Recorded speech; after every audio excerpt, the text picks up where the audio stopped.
Why women should lead committed polyamorous relationships, and what it teaches us about consent. Modern intimacy and leadership in polyamory. Modern intimacy is changing fast. As committed polyamory moves from whisper networks into more visible cultural conversation, the question of structure matters. Who coordinates schedules, mediates conflict, holds boundaries, and keeps the household culture intact? This article argues that centering women in leadership roles within committed polyamorous constellations can produce clearer consent, stronger safety, and better emotional management. And it contrasts that ethical model with a grotesque sci-fi image used as a moral foil. The horror of people reduced to commodities in alien farm narratives.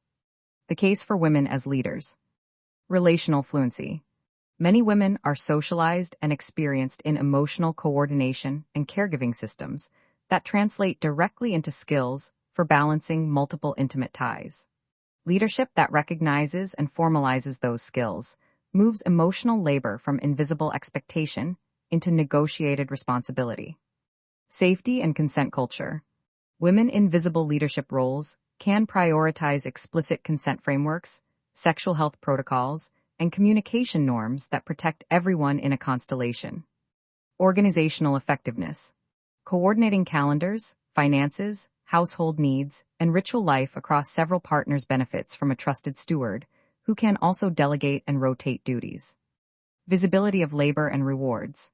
Naming who does the coordinating makes it possible to allocate compensation, time off, and support instead of letting care work be unpaid and taken for granted. What female leadership looks like in practice. Boundary architect designs, documents, and revises the living agreement. Time allocation, disclosure norms, health protocols, and decision scopes. Facilitator of communication, runs regular check-ins, mediates disputes, and makes space for quieter voices. Cultural steward, shapes rituals and norms that express shared values and prevent drift. Logistics coordinator, keeps calendars aligned, anticipates stress points, and prepares contingency plans. Supported leader has named deputies, scheduled breaks, access to external mediation, and emotional backup to prevent burnout. The alien farm myth as a cautionary contrast. Popular horror and conspiracy imagery sometimes imagines humans as commodities in dystopian scenarios.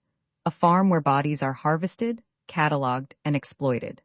Treating that image as metaphor makes its moral message clear.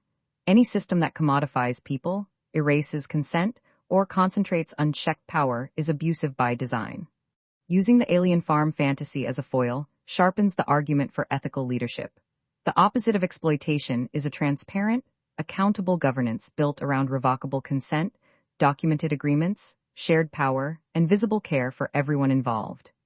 Guardrails for ethical leadership. Explicit consent. Leadership must be chosen, documented, and revocable. Transparency, financial arrangements, schedules, and health decisions are open to review. Shared accountability. Power is distributed through deputies, role rotation, and periodic audits. Care for the carer. The leader receives scheduled breaks, emotional labor credits, and access to mediation. Clear consequences. Policies for coercion, secrecy, or exploitation are explicit and enforced. Closing.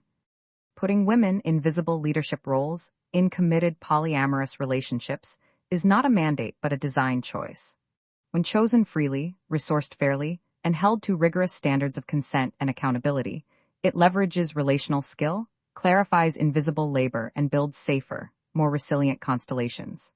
As a moral mirror, the alien farm fantasy reminds us what to avoid: systems that treat people as means rather than agents. If you want, I can draft a sample living agreement, a conflict resolution template, or a script for the first constellation meeting that puts these principles into practice.